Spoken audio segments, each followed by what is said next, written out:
The following is brought to you by UAMS.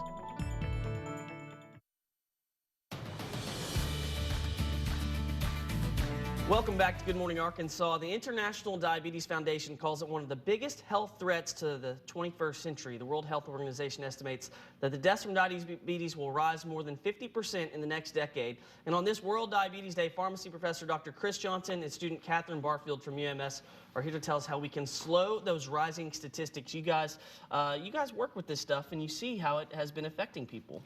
Absolutely. So I practice at the UAMS Family Medical Center, and I see patients with uncontrolled diabetes every day. And now we're talking specifically about type 2 diabetes. This is something you develop over time, but can you explain to us what diabetes is? Sure. So our body, when we eat, naturally uses that sugar from the food that we eat for energy. So depending on different things that you do kind of over the course of your early part of your life, instead of using that sugar like it's supposed to, what happens is your body leaves that sugar floating around in your blood, and that leads to problems with other parts of your body down the road. What type of problems do you usually see develop later down the road in those type of patients? Sure. So the longer someone's blood sugar remains high, so the worse their diabetes is, we can see problems with people's vision. Okay. So uncontrolled diabetes is the leading cause of blindness in the country. Wow. Problems with your heart, so it increases your risk to have a heart attack or a stroke. Kidney problems and nerve problems. Okay. Give us a quick rundown on the difference between type 1 and type 2. Sometimes people can get bogged down in the numbers, but there's a pretty big difference. Absolutely. So type 1 is usually something you're born with. What happens is early in childhood, the body starts attacking its pancreas that makes insulin. So with type 2, it happens much later in life, is more associated with lifestyle and obesity.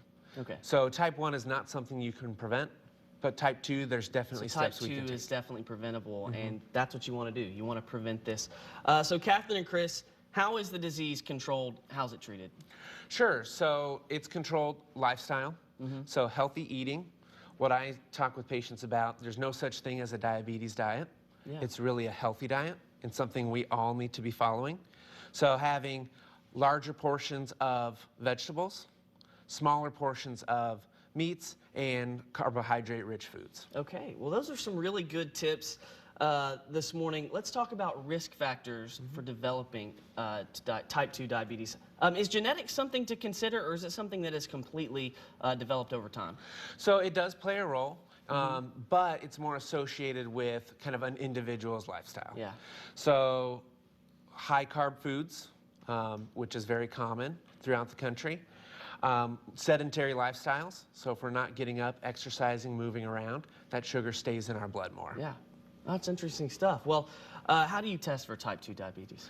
Sure, so Kathryn's going to actually, I think, check your blood sugar this morning. Right here. Why this is important while she is getting her gloves on here is because of the 30 million people in the U.S. that have diabetes, including over 360,000 Arkansans. Wow. About 25% of them aren't aware that they have diabetes. Really? So actually getting your blood sugar checked on a fairly regular basis, whether it's at the doctor's office, at screenings, which UAMS students do throughout the state on a regular basis, including right here across the street. Every Saturday there are health screenings where you can get that checked. Yeah, for someone that maybe should get tested for this, are there signs that they should look for, or should it just be across the board, everyone should get tested?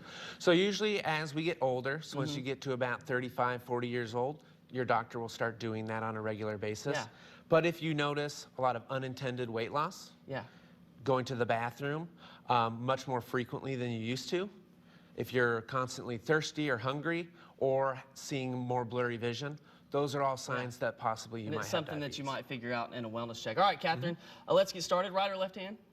It's up to you, your choice. We'll do the right hand. Perfect. Right So I'm there. going to wear gloves today, but if you were at home, you could just wash your hands or use hand sanitizer. Yeah.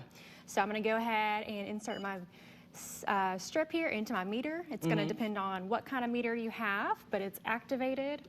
So I'm just going to go ahead and use an alcohol swab here and wipe off your finger. Doesn't matter which finger you use.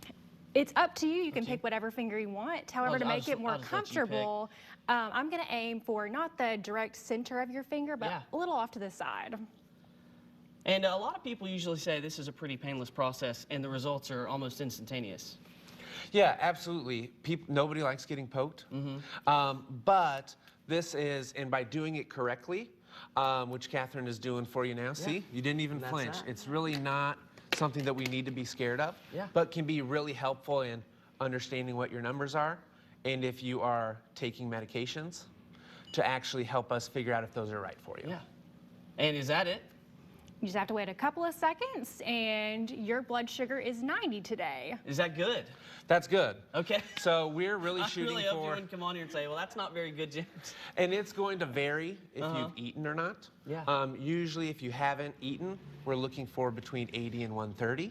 All right. If it's after a meal, less than 180 is what we're aiming for. All right, Kathryn and Dr. Johnson. Hey, thank you for joining us this morning. Where can people go to find more information on this staff questions? So the American Diabetes Association, or diabetes.org, they have tons of resources on healthy living, knowing your numbers, more information on what diabetes actually is. Hey, thank y'all so much for joining me this morning. Coming up next, we're talking with Janet Robb in the Better Business Bureau.